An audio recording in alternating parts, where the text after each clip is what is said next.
Hello, everyone, and welcome to another episode of Getting Hammered. I'm your host, Mary Katharine Ham. He is my co-host, Vic Matus. We are your morning show for any hour, and it's a good thing that no news broke after we taped this week earlier, as usual. You know what? I felt like we needed an update. I had to plug an update into the show for that. That was necessary. Hello, Mary Katharine. We're going to get to that. But first of all, how's it going?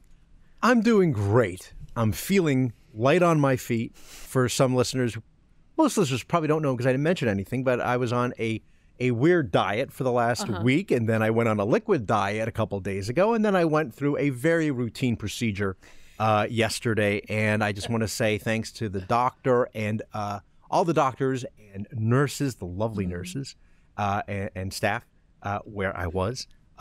For a wonderful experience that I don't have to go through for another 10 years. Okay. But because is it every 10? Is that how it works? If you're healthy like me, if you get, you know, if you have a high fiber diet like me, you don't need to. This is a real milestone. It is, but I'm not Katie Kirk, so I'm not going to go through the whole thing. I'm not going to go through the ins and outs. It's not live on the YouTube? No, okay. We're not going to share that with our listeners. But needless to say, it was a real eye-opening experience. Okay, family show. Mary Katharine, how are you? I'm doing all right. We've had a big week at the house. My husband is out of town. Oh. So, his parents actually came to help out for a couple days and hang with the babies, and they had a great time. Nice. It was good to spend time with them. And then they headed out of town, and I've got all the kiddos. So last night, of course, there was some scheduling snafu, and I realized, we have a late appointment for one kid, which means I have to take all 4 kids out to the late appointment. And by late, I mean 5:30. But that means that we get home at 7, which is past the baby's bedtime. Throws everybody off. And I just said, you know what? Screw it. We're all going out. We're going to eat whatever in the cracks of your car seat in the car. We're going to go to the park while one kid goes to the appointment and get everybody home by 7. And yes, were they freaking out when we got home at 7? Sure. But they went to sleep and they slept all night. That's good. I was going to say, does it get pretty loud in the car when things like this happen? A little bit. Mm-hmm. But I've got 2 helpers in the back, you see, because I have this gap between my kids so they can throw goldfish at the other children. Yes. And that's an important part of the You've process. reached a part when you have enough kids like this where you can now delegate authority for certain things. Also, I am evolutionarily designed to give my children food in the back seat or spank them as necessary. I'm just kidding, guys. So your arms are supposed to be the same wide as you are tall. That's what they say. Mine are 3.5 inches taller than I am. So either I was supposed to be 5'9.5", or, and this is my theory, I am designed to reach back in the back seat, even in a very large car. Oh, I see. You have evolved. And give my children whatever it is they need. So that trait will be passed on to my kids. And, we're improving the species over here. When you walk down the street, do you scrape your knuckles on the sidewalk? That's what my brothers think. Really? Like, it's like an orangutan feature. It is, okay? Maybe I was supposed to be 5'9". Maybe that's what happened. I stunted my growth. Anyway. It works out. But I want to do it. This is a tip for husbands. Yeah. While he's out of town, what arrived at my house but a Macy's box? And I said, Steve, this Macy's box has your name on it. Do you want me to open it? Or no, I can't remember. Yeah, it had his name on it, I think. And so I asked, what do we want me to do with it? And he said, go ahead and open it. And for those on the YouTube, which is at Getting Hammered Podcast, and you should watch us, you can see what my husband sent me, which is a pair of ludicrous, shiny, disco ball Michael Kors slides. I thought they were monogrammed. Well, you would think that because Michael Kors is spelled with an M and a K.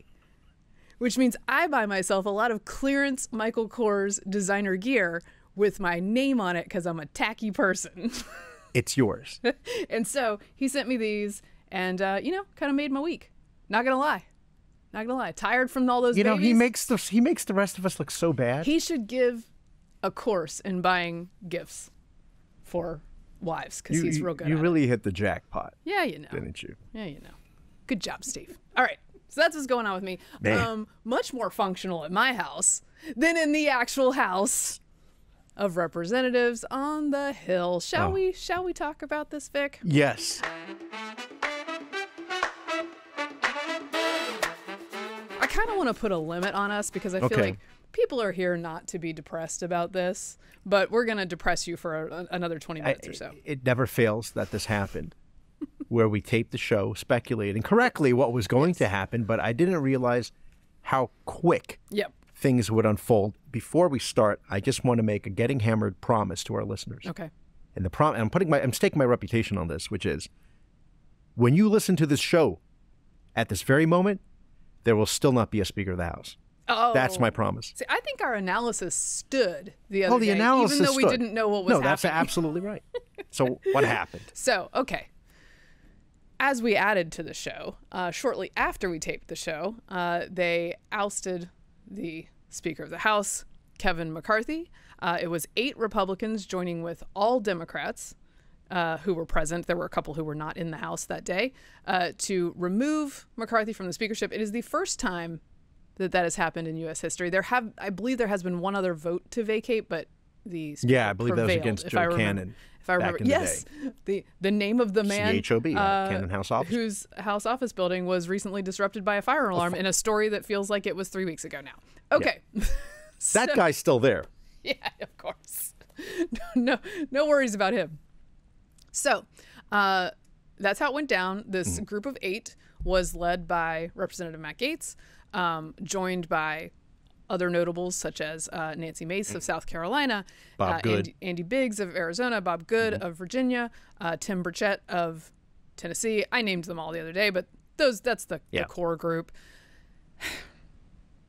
Right now, we have a situation where we have no functioning House at the moment. No, everything comes to a stop. Yes, which is the only part of the government that Republicans did have control of. Okay, so we have no House now. We have no House for at least a week because they're not going to convene again to vote until next Wednesday. I think Wednesday. They said, maybe. Yeah. At which point, we may go through 15 votes. I don't know. There are several people's names that have been thrown in the pot. Steve Scalise, which would be a very orderly succession. That would be nice. I mean, aside from the removal of the Speaker of the House for the first time in history. But in this chaotic situation, Scalise would be second man down. Yes. That makes sense that he might be the one who would take this position. The other option is Jim Jordan, who is a more conservative bona fides than Scalise, more of the side that would be able to convince the 8 who voted against McCarthy, would maybe have more trust in a Jordan than a Scalise by a little bit. Where do you think we're going to be, Herr Vic?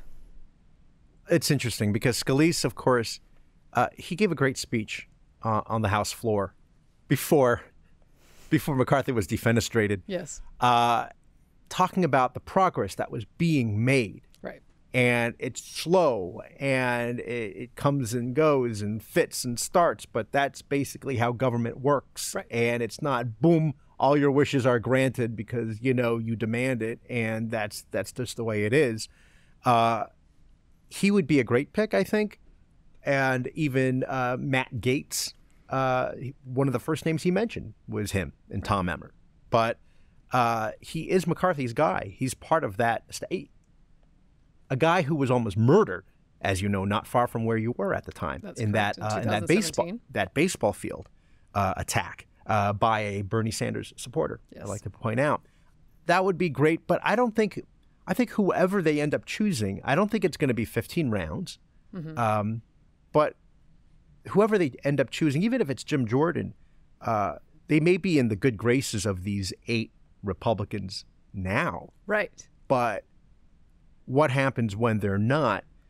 And that's my question, is the rule that they agreed to, which was anybody can bring up a vote to vacate the speakership. Mm-hmm.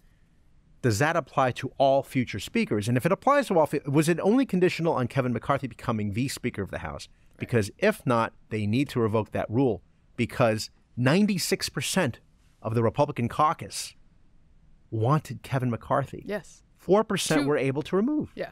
It's 200 and it's something. Remarkable. On the other side of the equation. Also, when you talk about sort of wooing these 8, Mace in particular was a McCarthy booster and ally during the Speaker vote. I believe she voted for him on every single ballot. So, yes, I think you're right that the future Speaker should not agree to that rule, because Look, even if the 8 demand it, or whatever group that ends up being, there are many, many people in your caucus who are suffering by virtue of this rule existing. And if this happens again, we'll suffer more. There are 18 Republicans, which is far more than our margin, 18 Republicans in the House who are from Biden districts, places where Biden won by a lot. Yeah. And they are holding on to those seats for dear life. So you can't have them go through this kind of dysfunction several times and try to sell it to their voters in Biden districts. Okay, Right. so that's number one. Then you lose your majority.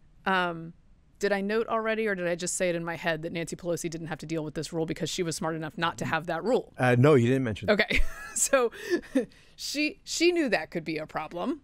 Yes. It makes the situation ungovernable. Governable, yes. Governable. Which I do think to some extent is what at least some of the 8 are actually into. Right. Do you believe that McCarthy was duped in the sense that when they went for the 15 rounds for him to become speaker, the condition was that Matt Gaetz wanted was that anybody can vote to vacate the speakership. And McCarthy says that he had turned to Pelosi talking about this condition and thinking that that's a bad idea. And Pelosi said, not to worry, I have your back. If they decide to bring up this rule, we'll still support you to be speaker, because they're not going to get a speaker. It's not going to be Hakeem Jeffries. Right. But that they said they would have his back. And then so when they brought it up to a vote, they did not. Do you buy this? Do you buy if this that's story? what happened, I have trouble having sympathy for anyone who was believing Nancy Pelosi about this. Well, that's what I'm saying. He Yeah. got duped. So, I don't think there was much chance she was going to be super loyal. There was about as much chance as Pelosi was going to be loyal to McCarthy as there was that Trump. I was going to say Trump or Gates. That Trump would be loyal to McCarthy.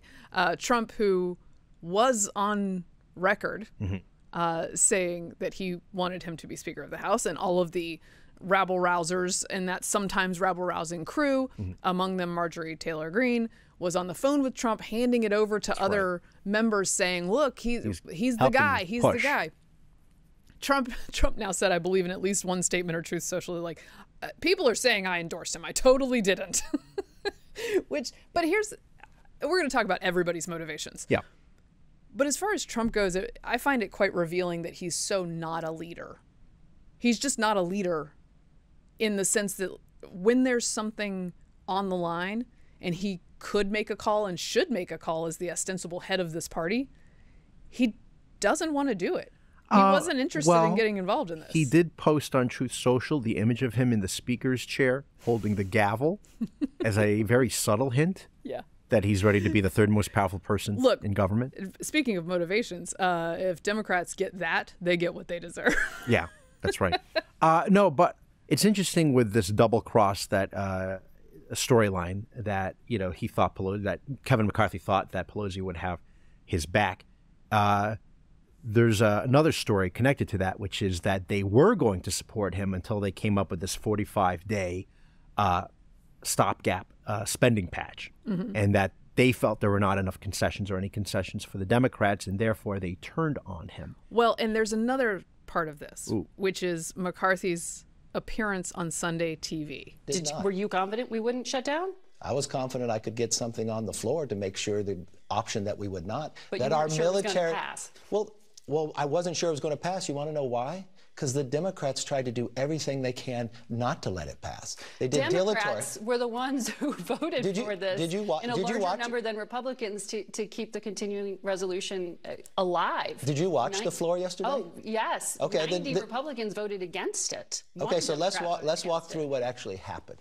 First of all, the Democrats stood up and did dilatory actions, asked to adjourn. So was that supporting to adjourn? Then they used the magic minute. They went as far as pulling the fire alarm, not to try to get the bill to come up. Look, Democrats stick together, but they did not want the bill. They did not. They were willing to let government shut down for our military not to be paid.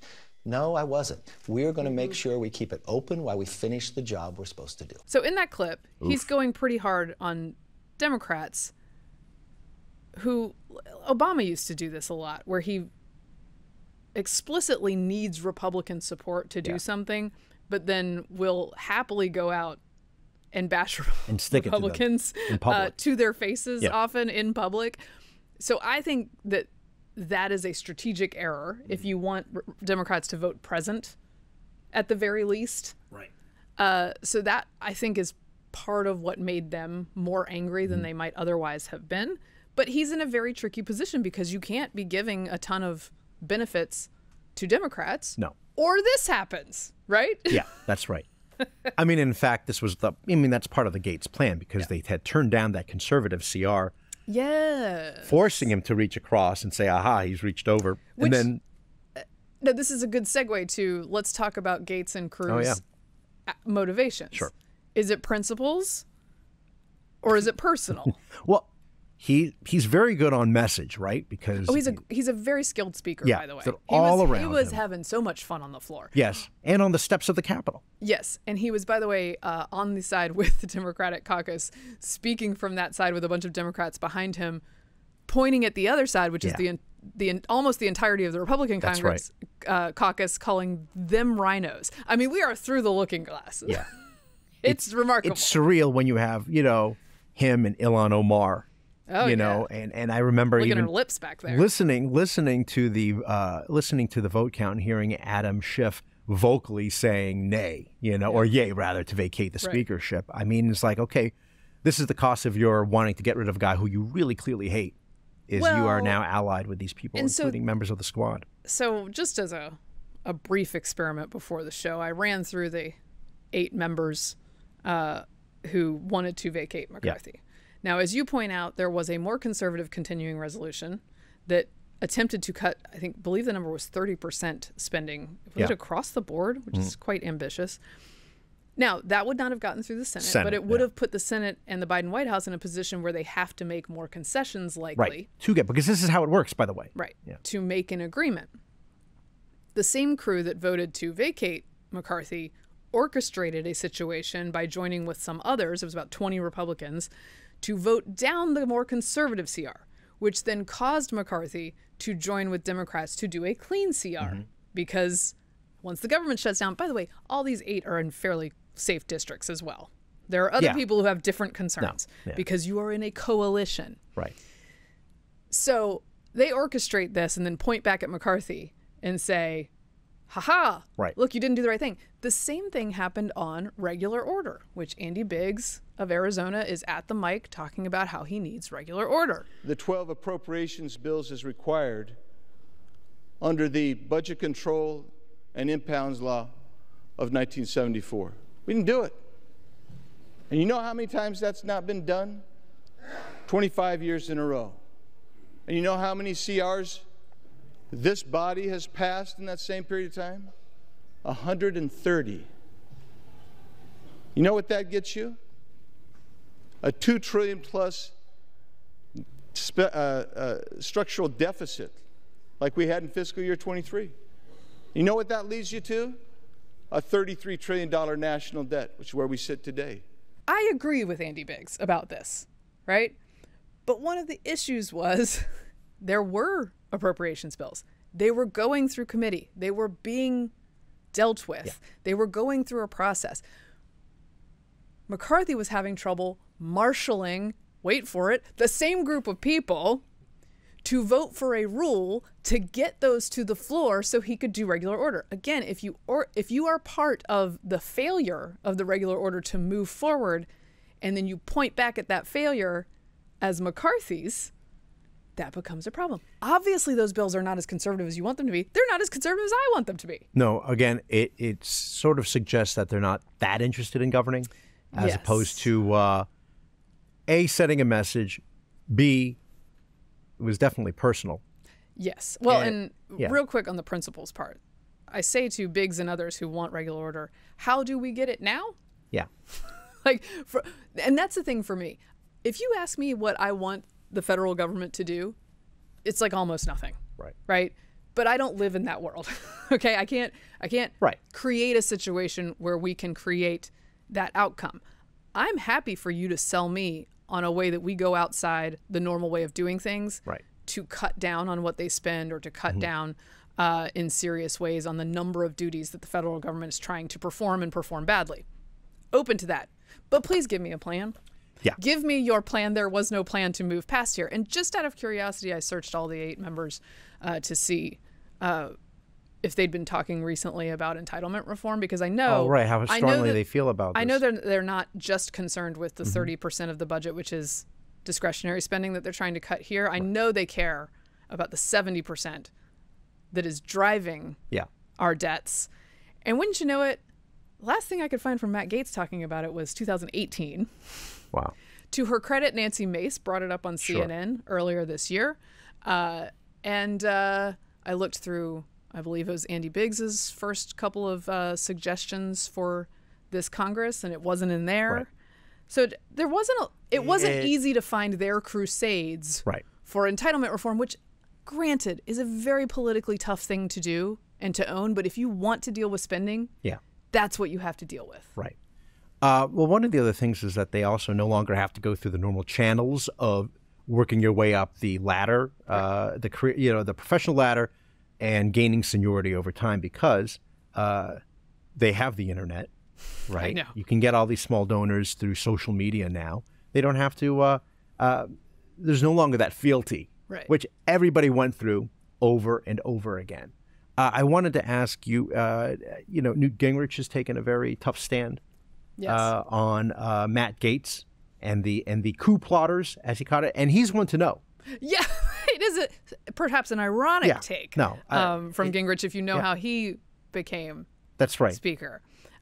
Look, here's the thing. As you note, keeping a caucus in line is much more challenging than it used to be, because those who want to do what Gaetz did especially on the Republican side, have a perfect storm, which is the press likes no one better than a Republican attacking Republicans. Oh, they love that.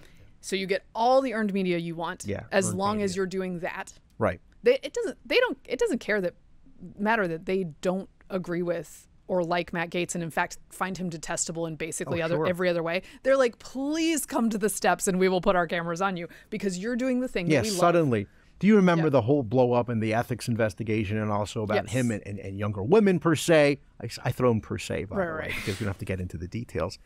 Nobody's talking about that anymore. No. That's brushed aside, much like his hair, for this moment, which is going after fellow Republicans. So you've got that, plus the online fundraising and social media profile that raises. It's a great combination to just continue to fund yourself based on something that, might not have a plan, might be destructive to the entire operation of the entire party, but it doesn't end up mattering that much to you. And to punish the people who are involved in it, as you would under, say, a Tom DeLay, means that they just run back out to the cameras and they say, ha, the establishment's after me because I'm standing up for you, even though we can't really explain exactly how they're standing up for us. No. Do you think that Republican caucus will vote to expel Gaetz at some point? Which is the Gingrich suggestion. I doubt it. It would be so fitting in a very Robespierre way, where the guy who leads the coup, the revolution, and all of a sudden, next thing you know, he's there at the gallows. Well, and to your point about the ethics investigation, we should note on a couple of these votes, it does seem that there were quite specific personal grievances. That Gaetz has for a long time been upset that McCarthy has not dropped the ethics investigation into him.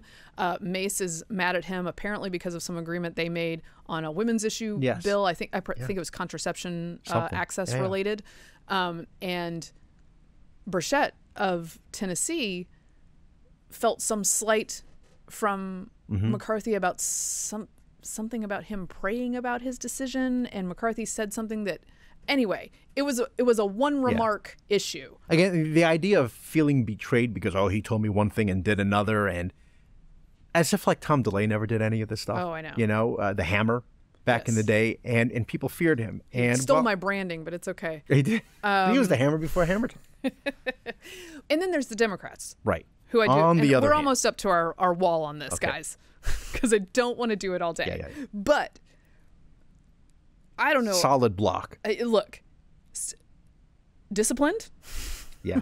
I think they were mad at McCarthy. I think that they perhaps don't see much difference as Democrats. This is often an issue with Democrats or left of center folks.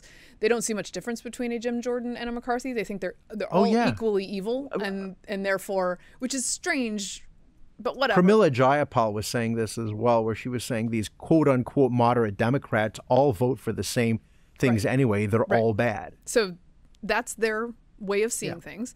So to them, getting a different speaker doesn't make any difference. But that speaker is perhaps more beholden to the Gates-Mace, faction, which, by the way, I believe Gates' sort of number one issue at this point is cutting the Ukraine spending. So that'll be interesting for Democrats who are not interested in doing that. And nothing with Ukraine is happening right now. Yes. Which is what the Democrats did not want, but here we are. So what happens with the new speaker? That remains to be seen. But I will say I do not think Democrats were obligated to help the other side. If the other side is shooting itself in the foot, you don't have to lay under that. You don't have to take the bullet like that. So, but the thing I will not countenance is the You drawing a line somewhere? Yeah, no, is the squawking from the left about responsible governance when they affirmatively voted to blow up the House for a week, right? Like you did have a part in this. Yeah, spare me. Now I understand people are saying it's not the Democrats' fault. I get it. Yeah, they were always going to vote for they were always going to vote this way, which makes it even crazier that the Republican caucus, the vast majority of which wanted to keep Kevin McCarthy, had no power because of this one rule, which again, that rule needs to be, it's like a sword of Damocles. I know. But then Democrats are going to come back around and be like, this is so irresponsible. There was already one on camera doing it. Like, this vote was incredibly irresponsible and does not comport with the American people's concerns. And I was like, dude, you just voted the exact same way as Matt Gaetz. Did we just forget? Like, maybe word that a little differently. So I know, and we are hitting the wall here, I do know people who are absolutely delighted that Kevin McCarthy is gone. They have hated him since the Young Guns days, if you remember, with him and Paul Ryan and Eric Cantor. Hated them all, finally gone, get rid of that establishment. They're all out of here. Because, they've been here for several years. Establishment, uniparty, get rid of the uniparty, right? All I'm saying is if I'm finding myself in agreement with Thomas Massey, Mark Levin, Judge Jeanine Pirro, and my mother-in-law, maybe you should think about. And one last thing, and then we will wrap this up. And I think we held it to about 20 minutes. Pretty good. Everyone is hoping, including I got probably, one more thing too. Okay. Everyone is hoping, including probably even those 8, that McCarthy continues to fundraise. Oh, yeah. Because he's very good at it. As Speaker of the House, he's very good at it. He's good at picking people who will win, perhaps not people who will have his back after he's helped them win. Diverse candidates. Separate issue. Winning. But he raises money like crazy. And if he is not at the head of that fundraising effort, if the political operation, the wheels fall off of that, it will have bad across the board results. Not that I'm sure that anyone cares about that who is in the faction that is pro the Gates 8, because I think the political operation falling apart and everyone losing might just be another way to blow it all up and give Democrats complete control. Yeah. Again, it was a narrow majority to begin with. Yeah. And 2024 is just around the corner. They still have control of the Senate, and Trump may be the candidate. So it's all being wrapped in a perfect little bow here. I did want to mention... Nobody wants that job. Oh, you mean a speaker? Yes. Thankless job. It's under the current the number conditions, of people it's who a want it is getting job. smaller and smaller. I used to joke that Paul Ryan was always like that guy in Clerks. I'm not even supposed to be here today. Oh, right. Yeah. No. Every day at he work didn't was want like to. that. No. They begged him to, and as soon as they did, all I hear now are people saying, "Man, that guy was the worst." I won't get into details, but people are like, "He was terrible. He didn't want the job, the poor guy." He was he's an economist by nature. At the time, by the way, you know who was arguing for him passionately?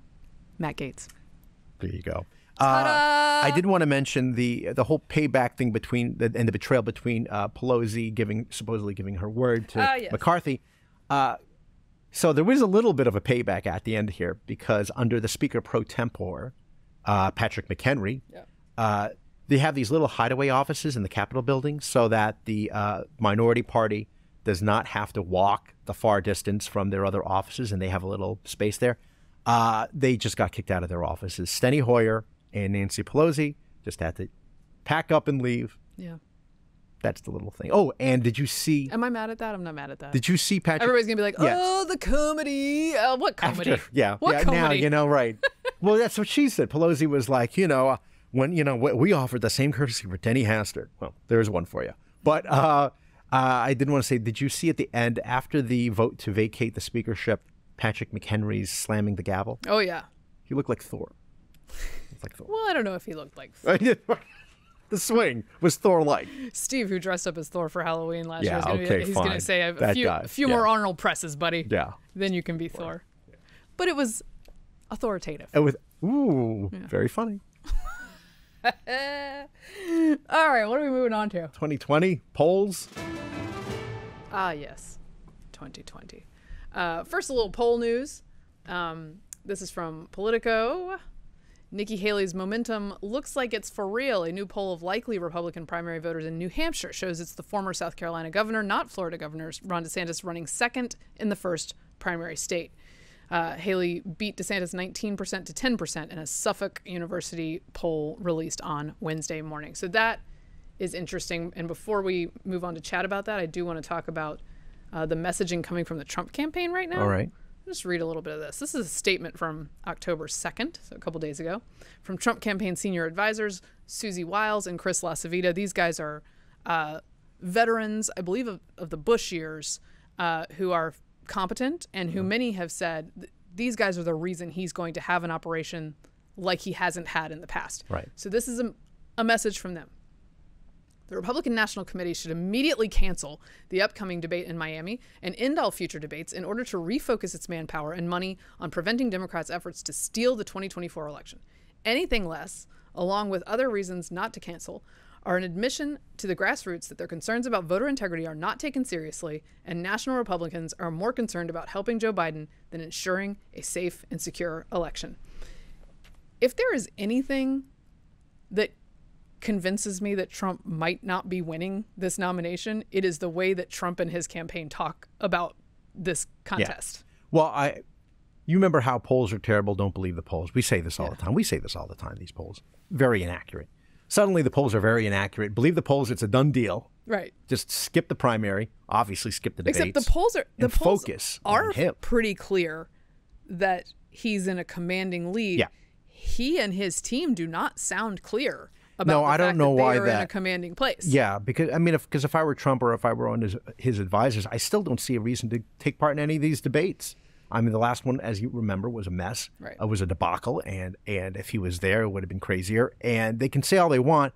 He's still, until it's within, in my opinion, I don't know, 20 points, less than 20 points away from the nearest competitor.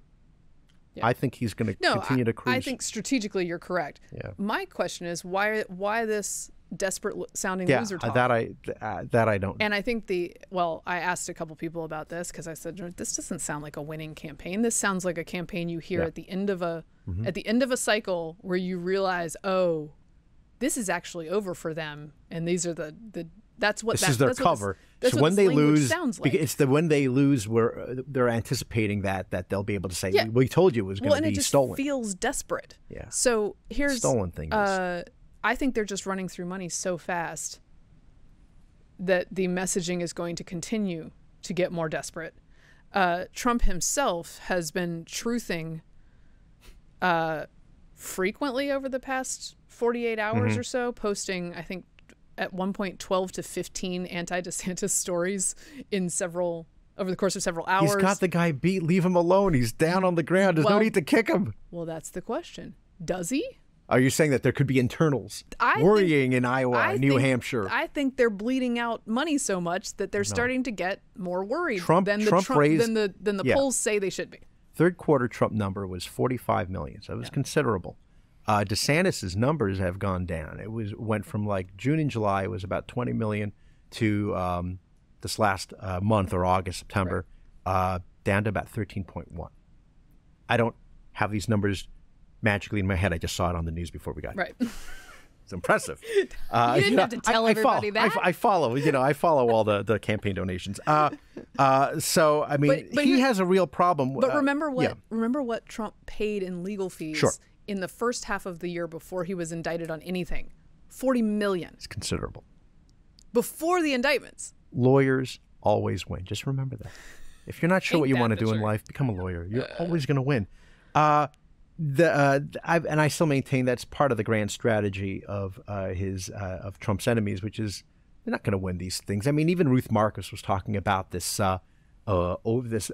fraud case in New York about his properties and how, the punitive damages that Letitia James wants is to not only, to strip him of all his money, but strip him of all these controls and leave him with nothing. Yeah. That's a bit much. Even for Ruth Marcus saying this is a little bit crazy. She's saying this, okay? They do it gleefully. Yeah. They're like, no. we're definitely just prosecuting it's a political opponent we hate. That's what we're doing right now. Right. I think that the ultimate plan is just to drown him in legal fees and court dates. Court dates and legal fees. Can I do a reading of a truth while we're at it? Go for it. I'm in a rat's nest of New York Democrat corruption, all caps. A reason so many companies are leaving New York. Our racist attorney general, all caps, filed a lawsuit whose facts and valuations are wrong, like $18 million for Mar-a-Lago when it is worth perhaps 100 times that amount, and numerous other properties. Likewise, that this case is a political sham, all caps, that should never have been brought. I don't even get a jury, all caps. We went over this the other day. He doesn't get a jury because either on purpose or by accident, his lawyer did not check the box that gives you the jury. Therefore, a radical left judge who came up through Democrat Club's system will decide. It is not possible that he can be fair. Every decision he makes has been a horror show. It is why I do the set-asides with the media to explain the case and what is going on. Our corrupt, all caps, racist, all caps, and incompetent, all caps, AG Letitia Peekaboo James, considered, I don't know what that one is, considered the worst attorney general in the United States, all caps, refused to bring this case under the respected commercial division where judges understand valuations and real estate. This Trump-hating judge doesn't. The appellant division must intercede now. So there you go. That would be great if you had the audio, like if you could provide audio for all these truths. I bet AI could do that. Oh, yeah, of course. We should have AI. No, that would be unethical, I think, because people would think it was real. Yeah, that's right. They would. So never mind that. No. But he's going to end up falling into this trap again where, some judge is going to give him, as already supposedly, some gag order. And then what? Have him imprisoned? What does the Secret Service do at this point? When they want to take it, I always think there's going to be some showdown between like local authorities and the Secret Service. Well, here's the gag order is a perfect example of Trump giving them enough rope to hang him, which is to say that I would have said, look, you guys are going after a man who is running for president, who is the likely nominee for the opposing party, which you are taking on with no seeming concern at all. Yeah. Like, there's no ethical concerns on their part. He should at least be allowed to speak about it in order to defend himself. And then he goes out, and the first thing he does is identify a court clerk by name and Instagram so that everyone can go harass this person, at which point the judge is like, my dude, you're gagged. Yeah. He'll violate it immediately. Regarding the other numbers for Nikki's climb, do you think that's all post-debate, like people thought she did pretty well, or just a consistent message? Or does it just mean it's bad news for Ron DeSantis?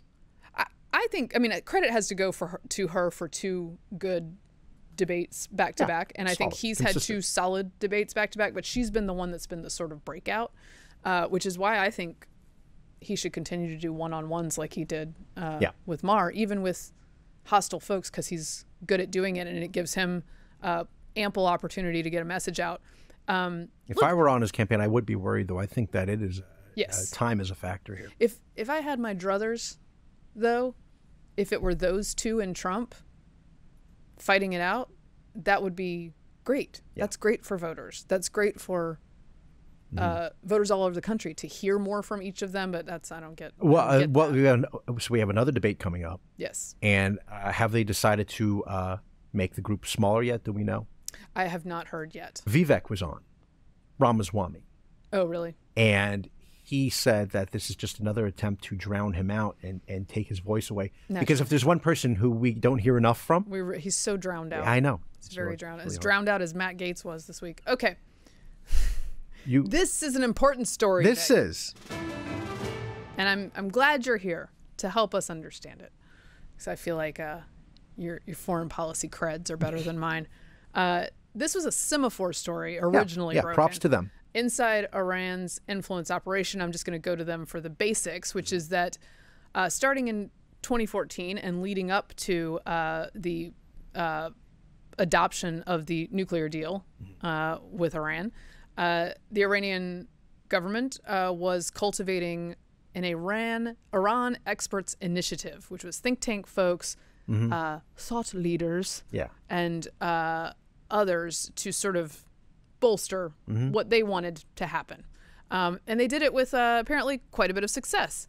So the IEI, which is the project's name, participants were prolific writers of op-eds and analyses and provided insights on television and Twitter. By the way, I should have said these are all Western world academics and political leaders and sometimes appointments or appointees, regularly touting the need for a compromise with Tehran on the nuclear issue, a position in line with both the Obama and Rouhani administrations at the time. The emails described the IEI being initiated following Rouhani's 2013 election when he was looking to find an accommodation with the West on the nuclear issue. According to the emails, Iran's foreign ministry, through its in-house think tank, reached out to 10 core members for the project, through which it planned to liaise over the next 18 months to aggressively promote the merits of a nuclear deal between Tehran and Washington, which was finalized in July 2015. At least one of these people who was in this core group still serves in the Pentagon as the Chief of Staff for the Assistant Secretary of Defense for Special Operations, a position that requires a U.S. government security clearance. And because of these emails, we now know that she has been actively involved in pushing the Iranian government's desires here stateside for many years. Am I getting the basics right? That's it. That's literally what I was just about to read. But okay. Apologies. I have to write this down. Our teleprompter is on the fritz right now, so I have to look down on my script, which is what they used. They used to do this in the olden days. They didn't have it. They had little papers and script like this.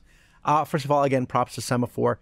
But one of our writers at the Washington Free Beacon, Adam Credo, has been following parts of the story for quite some time, and for the last couple of years. Namely, one of the main parts he was following was this woman, Ariana Tabatabai, who we had pointed out during confirmation hearings and security clearance and everything else. Right. Very sympathetic, because I'm not sure if she has to be confirmed, but very sympathetic to the Islamic Republic and to other people. And now she is in the Pentagon, as you mentioned. She's in the Department of Defense. And so what you basically have is a DOD official along with two others. And the others that were mentioned in Semaphore are Ali Vaez and Dina Esfandiari. They worked with the Iran envoy Robert Malley back in the day at ICG, the International Crisis Group think tank. And as you mentioned, they're part of this Iran Experts Initiative, which then answers to and works with Iran's foreign ministry.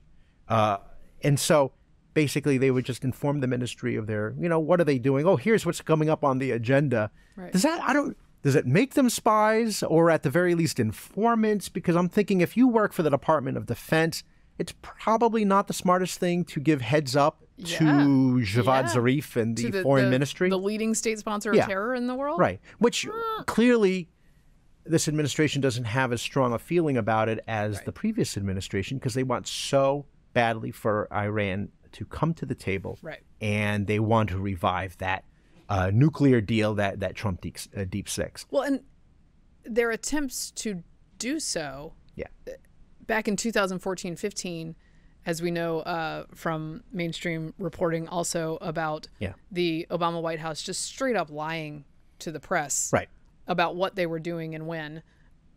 Ben Rhodes talked about the echo chamber. Ben Rhodes just saying that he created this echo chamber where he could just lie to the press, and that, it just so happened that the Iranis, the Obama administration, and the press's desires were so conveniently aligned that they just created this whole story. And to my mind, the fact that they had to go to those lengths is exactly the reason that this should never be revived. Right. And I'm so glad that we're seeing this out in the open, that people who are in our government and have been in our government are actively working. You would think this would be a bigger story. Well, so Semaphore, the Free Beacon, but it's not like I see this round the clock when I have CNN on my TV all day. It was a big story for like an hour on Twitter. On Twitter, yeah. Right. But it can't surpass fire alarm pulling and vacating the speaker, which, by the way, is one of my critiques of the vacating the speaker. If you do that without a plan, you have now taken away our oversight abilities. You have taken away certainly the news cycle from anything that the press would be slightly less likely to cover, something like this that reflects badly on the Bidens and the Obama administration. And this gives them, this gives people who think they might be a target of an investigation, this buys them time. To do whatever it is they feel like they need to do. Can we talk about, like, what's the process for getting a security clearance? If you can get one while you're actively working with the Iranian government? Again, it should not have come as a surprise. We brought this up in the Free Beacon, and Adam Credo did, that these are people who were sympathetic to the regime, and they want them in the administration, and they want their help. So not a surprise. Matt Miller, who is the State Department spokesman, did want to assure us this is not a real story. Security clearance is very thorough. Okay. So you know that Iran Experts Initiative is basically like Iran's version of the Washington Speakers Bureau. Oh, that's I what see. it is. It's very harmless. It's just coordinating. That's all. Very Again, harmless. this is from the same administration that did the hostage exchange and $6 billion for Iran. Handing it out. I keep on saying Iran. I know it's Iran. I do both. I go back and forth like a rube. It's fine. But you do sound like you know more if you say Iran. Iran. Yeah. Iran. Oh, you know what else? Pakistan. Yeah. Pakistan. That one's pushing it for me. Yeah. Obama was very good about Pakistan. Pakistan. We know things. That's the point. Okay. All right. There's some good news, though, at California. Healthcare law. Did you forget that? No. I have that, and then we have another silly story. Oh, yes. This one is a serious. We're going to do serious before silly. That's what we're going to do. Just an update. I wrote a piece for Outkick that I believe is also at foxnews.com about free speech winning an important but quiet victory in California this month. In the last couple of weeks, you guys remember the medical disinformation law? It's a great law. Which said that doctors in California would be subject to professional punishment by the sanctioning boards in that state if they distributed any mis or disinformation relating to COVID-19 vaccines and treatments. Doctors who have any sense left in their heads immediately were like, that is so vague. There's no way we can have conversations with our patients if that is the standard.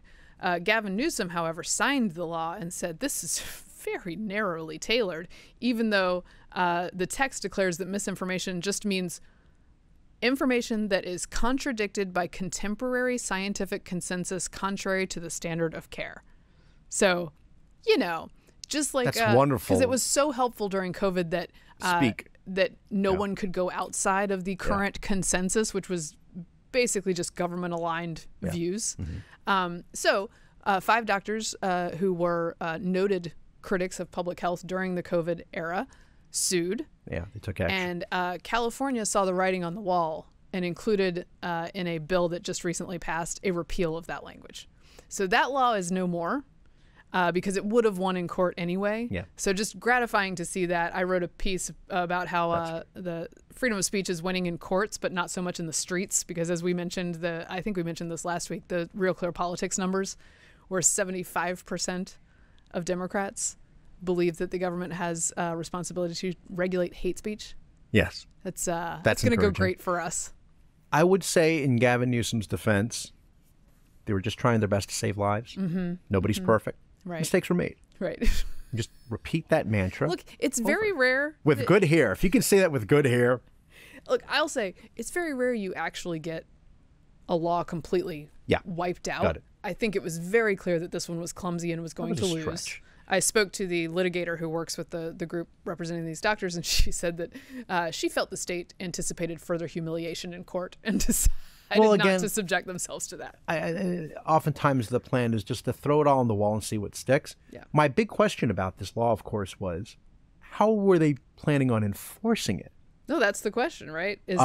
Could a patient report a doctor? Yeah. Or would it be like a nurse, doctor, or another staffer overhear a conversation and then report on people? Well, and the judge who enjoined this originally in January, right after it was supposed to go into effect, said essentially that COVID-19 is something that the consensus is evolving and this is too vague for anyone to know what's permissible and what's not. Right. Because you're not talking about man on the street. They're talking about going after doctors. So you assume doctors mean that they went to medical school, they have degrees, they have experience, and they have opinions. But because their opinions don't align with your doctor's opinions, then you get to muzzle the government's doctors. The government's opinions. Doctors. That's right. the By you, actual- not you, Mary Katharine. No, you as in But that's the who you're government. required to be aligned with, is government-approved opinions. Yeah. Right?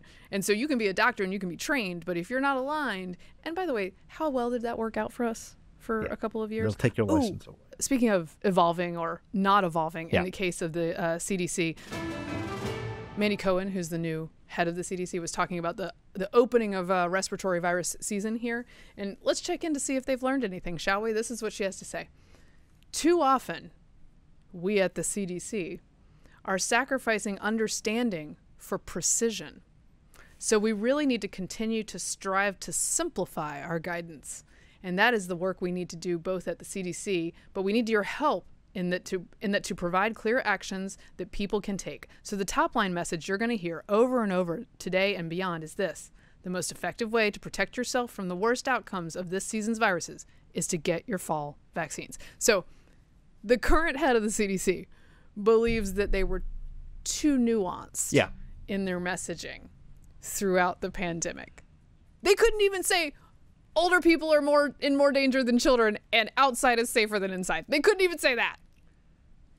It's like when Obama would be asked back in the day, can you admit to any mistakes, any failures? And he said, yeah, I admit to basically the failure of not being able to explain my agenda in simpler, plainer terms to all the idiots. You know what I mean? And this is to all of you being idiots. Yeah. It's not, that's the fault of mine. Forgot that you're all children.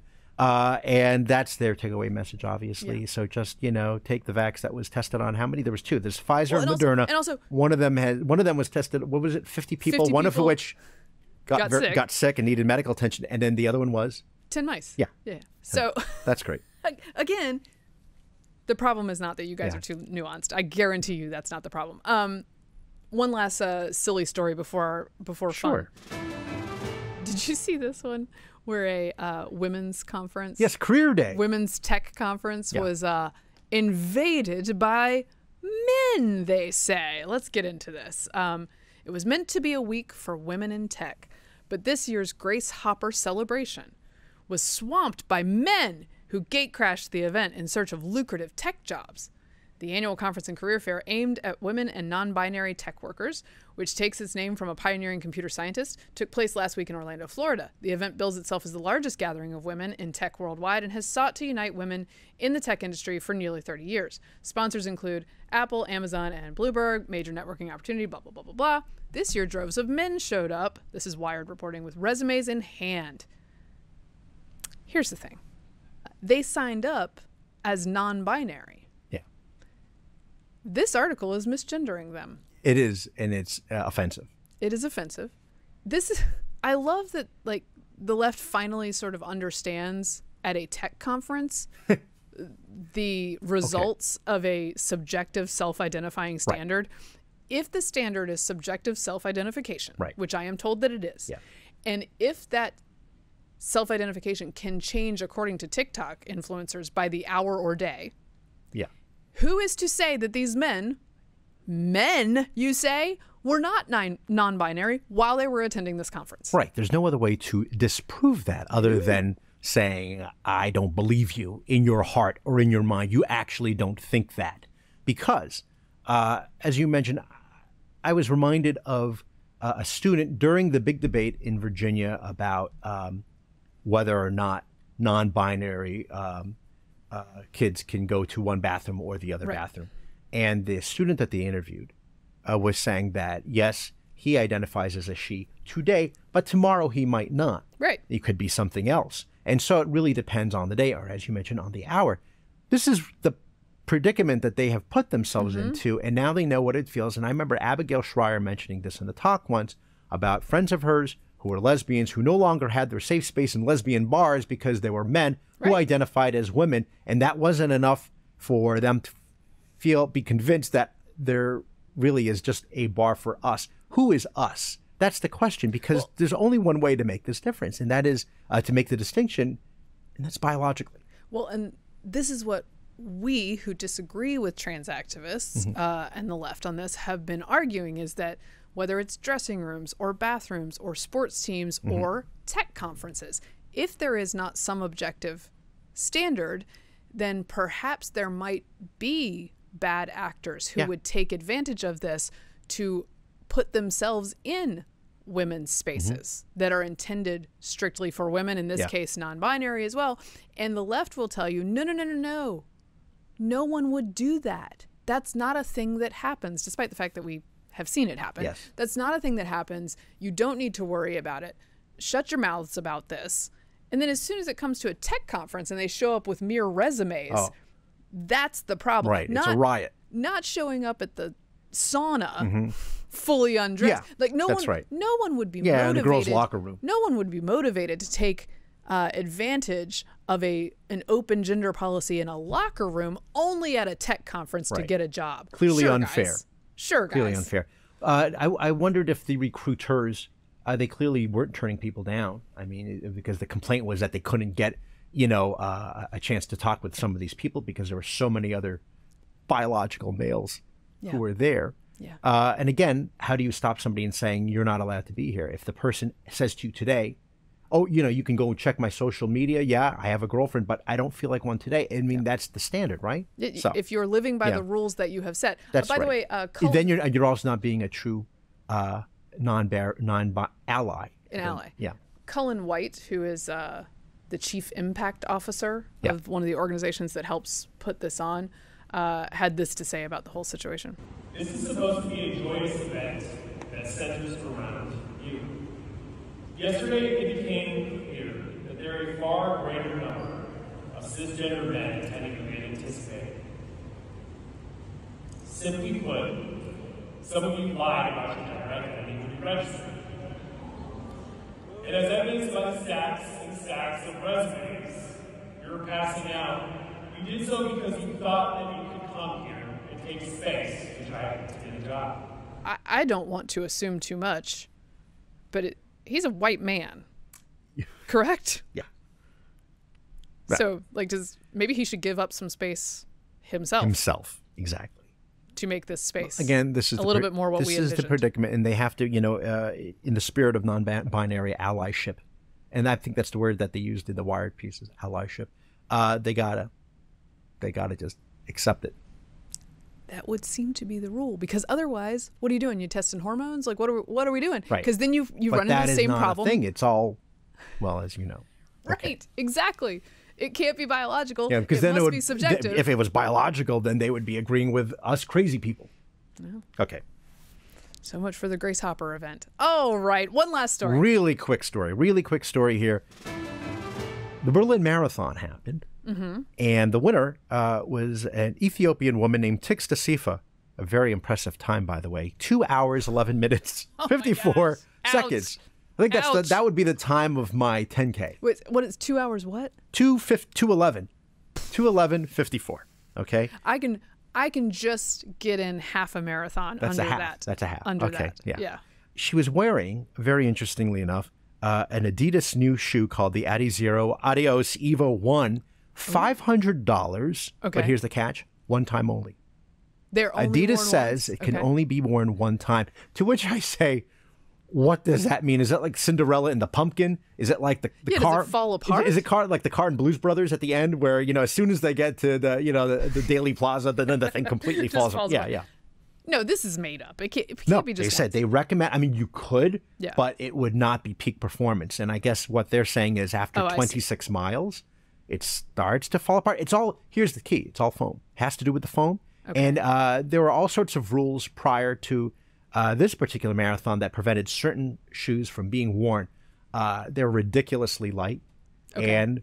But unless they're like, I'm picturing like the George Costanza special sneakers from Seinfeld. I mean, is it giving you an extra spring in your step? This is going to be, if they continue down this road. She flew. If they continue down this road, they're going to be in a restrictor plate situation like NASCAR, right? They're going to be checking all the the shoes to make sure. Would you wear something like this? Because I know how you feel. You're a big believer in winning races. Okay, I don't think I'm paying $500 for tennis shoes. I'd pay $500 for something hotter than that. But if Adidas were to give you one for your next Travis Mannion, not a problem. Next run, yeah, if you hit me up, guys. If you need a right of center influencer for your tennis shoes, people love those. I would wear them. But here's the thing. I could wear them more than once because I ain't running 26 miles the first time out. Yeah. I can do that. I can run probably 5 times. I mean, this harkens back to the original marathon, because the original runner of a marathon went 26 miles and died. Much like the shoes. Right. Well, there you go. So I just wanted to share that. I am intrigued, and if you do want to send us Adidas, if you do want to send, because I'm sure they listen to this podcast, or some of the workers do, please send us a shoe. We'll give it a run. What's your size? What's your shoe size? I'm an 8.5. There you go. They're also they're kind of odd looking. Yeah. Again, they're definitely foamy looking. It's very foamy, so it's not really much style as it is for winning. But if you're going to buy something for $500, and I imagine a sponsor for somebody running a marathon would probably is why they would do this, you better win. You better win, because it's $500 and they say it's only once. Also, I'm just going to say it. Ugly shoes are in. Oh, okay. That's a thing. All right. Like, people are... I'm not wearing them. You're not wearing them. But like, how much of it though is cumbersome, like odd looking? Yes, odd looking because shoes it's strictly utility. Yeah. But how much of it is the actual technology? How much of it is personal training? And how much of it is in your mind? I mean, I think I could beat her time if you gave me those shoes. There you go. Okay, I have really quickly some listener response. I have some response to listeners. Love to hear it. First one, this is a little overdue. Greg Zawicki asks how I did with my peppers this season in the garden. The answer was 2 peppers. The animals, and I don't know what animals they are, they ate them. But they were fantastic green peppers. I the last one I did, I just put it in my burger for a little jalapeno heat action. It was delightful. Okay, friend of the show, Aaron Cromar, made a very interesting observation about my train story, the Amtrak story, with the woman who was suffering from racist Tourette's. Yes. He said it was clearly told by somebody of the pre-internet generation because I did not have my phone out. And that's just something that I wouldn't come up with. In my mind, I'm not like I just wouldn't tape it. So that's true that I had to rely on my storytelling skills. Hey, which, you know what? That's what we're here for. That's what we, and normally I tell these stories on a rocking chair with my pipe, and so that didn't happen. Okay. Are we done? I think that's it. Good. That wraps up this episode of Getting Hammered. Remember, you can subscribe to us on iTunes, Google Play, YouTube. Last week, producer Jennifer told me, as well as listener Stephen Bainfeld, that Stitcher is no longer a thing. Oh, okay. So you can't find us on Stitcher, but you can still find us on QuickTime and Real Audio Player. Yeah. And you can email me at victorinomatis@mindspring.com. The Speaker of the House is also no longer a thing until next week, when I'm sure they'll vote for one right after we finish taping. So we'll see you for that Wednesday show. Thanks for being here. Thanks for getting hammered responsibly. I'm at MK Hammer on Twitter, at MK Hammer Time on the Instagram. This has been a Nebulous Media podcast. Oh, and please follow us on YouTube and Instagram at Getting Hammered Podcast. Bye.